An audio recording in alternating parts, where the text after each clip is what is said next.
السلام علیکم دوستو، کیسے ہو؟ خیریت ہے؟ خوش ہے؟ ٹھیک ہو؟ آج مولانا فضل الرحمن صاحب نے ابھی جو تھوڑی دیر تقریر کی ہے اس کے چند پہلو آپ کے سامنے رکھتے ہیں، اور جو حکومتی بیانات ہیں ان کے بھی چند پہلو رکھتے ہیں کہ حکومت کیوں بغلیں بجا رہی ہے۔ بھائی ایک بات پہ حکومت بغلیں بجا رہی ہے، میں آگے جا کے آپ کو بتاتا ہوں۔ سب سے پہلے تو یہ ہے کہ مولانا فضل الرحمن صاحب نے بڑے دھیمے الفاظ میں، بڑے سوچ سمجھ کے الفاظ کا استعمال کر کے انہوں نے آج تقریر کی ہے، اور میرے خیال میں انہوں نے بہت اچھی تقریر کی ہے۔ انہوں نے کہا ہے کہ ہم اپنے مطالبے پہ قائم ہیں، رتی برابر بھی نہیں ہلے، اور استعفے کی جو بات ہے اس کے اوپر ہم قائم ہیں۔ استعفیٰ دو، عمران خان استعفیٰ دو۔ اور انہوں نے وارننگ دی ہے، انہوں نے کہا کہ یہ جو کنٹینر تم نے لگا کے رکھے ہوئے ہیں نا، اگر یہ ہجوم چاہے اور ہم چاہیں تو تمہارے یہ کنٹینر ماچس کی ڈبیا کی طرح اڑا دیں گے، اور اگر ہم چاہیں یہ ہجوم چاہے تو 24 گھنٹے میں ہم تمہیں ختم کر سکتے ہیں، ٹھیک ہے؟ اور تم کہتے ہو کہ یہ دھرنا 1-2 دن میں ختم ہو جائے گا۔ یہ دھرنا تمہیں اجیرن کر دے گا، اجیرن کا مطلب ہے تمہیں عذاب میں مبتلا کر دے گا۔ یہ آج ان کے جو ہے نا پرعزم الفاظ تھے جو انہوں نے دہرائے ہیں دھرنے میں، اور جس کی لوگ جو ہے نا وہ تعریف کر رہے ہیں۔ اور مولانا نے یہ واضح کر دیا ہے کہ دھرنا کہیں جانے والا نہیں ہے اتنی آسانی سے۔ یہ جو آج شیخ رشید صاحب نے کہا نا جی مولانا جا رہا ہے، بھائی جا نہیں رہا، مولانا بیٹھا ہے، آپ کے دماغوں میں بیٹھا ہے، آپ کے سر پہ بیٹھا ہے۔ مولانا صاحب کہیں نہیں جا رہے، انہوں نے کہہ دیا میں کہیں نہیں جا رہا، اس طرح نہیں جا رہا میں۔ اور آج چودھری شجاعت اور پرویز الہی سے ملاقات ہوئی ہے، اس کا بھی کوئی نتیجہ نہیں نکلا، اور جو حکومتی پارٹی آئی ہے مسٹر پرویز خٹک کے قیادت میں، وہ بھی ناکام و نامراد لوٹی ہے، اور انہوں نے کوئی بات بھی نہیں کی۔ اور ایک بات بڑی میڈیا پہ چل رہی ہے، اسد عمر نے کی ہے، فردوس عاشقوان نے کی ہے، شیخ رشید نے کی ہے، اور اس کے اوپر وہ بغلیں بجا رہے ہیں۔ کون سی بات ہے ذرا آپ بھی سنیں۔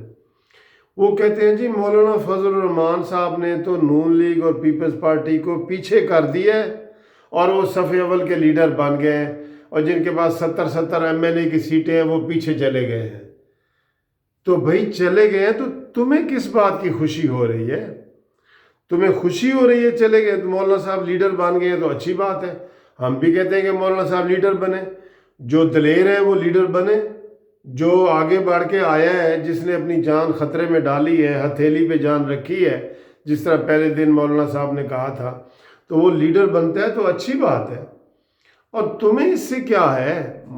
فضل الرحمن صاحب، مولانا صاحب اگر لیڈر بن گئے ہیں، پیپلز پارٹی اور نون لیگ کو چھوڑ کے آگے نکل گئے ہیں، بقول اسد عمر کے کہ جی ہر ٹی وی چینل پہ مولانا فضل الرحمن صاحب ڈسکس ہو رہے ہیں، اور وہ پیچھے چلے گئے ہیں، تو تم کس بات کی خوشی منا رہے ہو؟ شیخ رشید صاحب، فردوس عاشقوان صاحب، اسد عمر صاحب، تم کس بات کی خوشی منا رہے ہو کہ مولانا فضل الرحمن آگے آ گئے؟ ٹھیک ہے، آگے آ گئے تو آگے آ گئے، پیپلز پارٹی نے خود ان کو آگے کیا ہے، اس نے شہباز شریف صاحب نے خود آگے کیا ہے، تو یہ اچھی بات ہے۔ بہرحال آج مولانا صاحب نے جو ہے نا پرزور طریقے سے اپنے عزم کا اظہار کیا ہے، اور انہوں نے کہا کہ میں اتنی آسانی سے جانے والا نہیں ہوں، اور انہوں نے کہا کہ آپ ہمیں صبر کا امتحان نہ لیں۔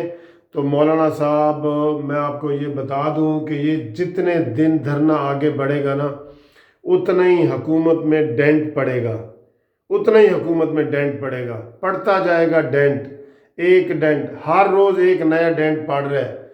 ایک بونٹ خراب ہوگا گاڑی کا، پھر اس کا ٹائر خراب ہوگا، پھر دوسرا ٹائر خراب ہوگا، جتنے دن مولانا صاحب بیٹھے رہیں گے ایک نیا ڈینٹ روز پڑتا رہے گا، اور حکومت یہ مجبور ہو گئی ہے مولانا صاحب سے مذاکرات کروانے میں۔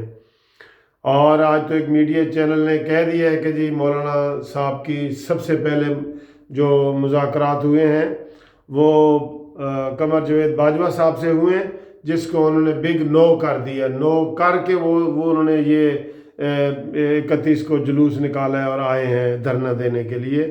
ان سے پہلے 27 سے پہلے مولانا صاحب کی ملاقات ہوئی تھی، اور یہ ایک ٹی وی چینل نے بڑے باوثوق ذرائع سے کہا ہے کہ بالکل جی ہمیں پتہ ہے، اور مولانا صاحب بالکل نہ کر کے آئے ہیں۔ اور قمر جاوید باجوہ نے آخر میں ان کو تھوڑا سا منانے کے لیے پرفیوم کی بوتل بھی دی ہے، پرفیوم بھی دیا ہے، اور یہ باتیں بھی اس حد تک باہر آ چکی ہیں، تو اس میں کوئی سچائی ہے تو یہ باتیں باہر آئی ہیں نا۔ بہرحال مولانا صاحب ڈٹے ہوئے ہیں۔ آج مولانا صاحب نے کارکنان کو بڑا پرعزم جوش جذبے سے کام کر دیا، جوش جذبہ دیا ہے، انرجی دی ہے، اور مجھے یہ لگتا ہے کہ جمعے والے دن مولانا صاحب جو ہے وہ پلان بی کا اعلان کریں گے جمعے والے دن، یہ مجھے لگتا ہے۔ جمعے کا جو خطاب ہوگا نا، جمعے کا خطاب بڑا، جس میں اور بھی علماء آئیں گے، اور اس میں اور بھی دھرنے والے لوگ بڑے شامل ہو رہے ہیں، سارا کچھ ہو رہا ہے، تو 2 دن تک ویسے بھی صورتحال تھوڑی مریم نواز کی بھی کلیئر ہوگی، اور یہ جمعے والے دن مجھے لگتا ہے کہ پلان بی پہ مولانا صاحب پلان بی کا اعلان کریں گے، اور وہ پھر لگتا ہے کہ دم دم مست کلندر والا ہوگا۔ اس طرح بیٹھے نہیں رہیں گے کہ حکومت بغلیں بجا رہی ہے کہ جی مولانا صاحب بیٹھے ہیں تو بیٹھے رہیں، ہمیں کچھ نہیں، وہ اس طرح بیٹھے نہیں رہیں گے۔ جمعے والے دن انشاءاللہ دیکھنا آپ مولانا صاحب کیا اعلان کرنے والے ہیں۔ Thank you very much for watching this video.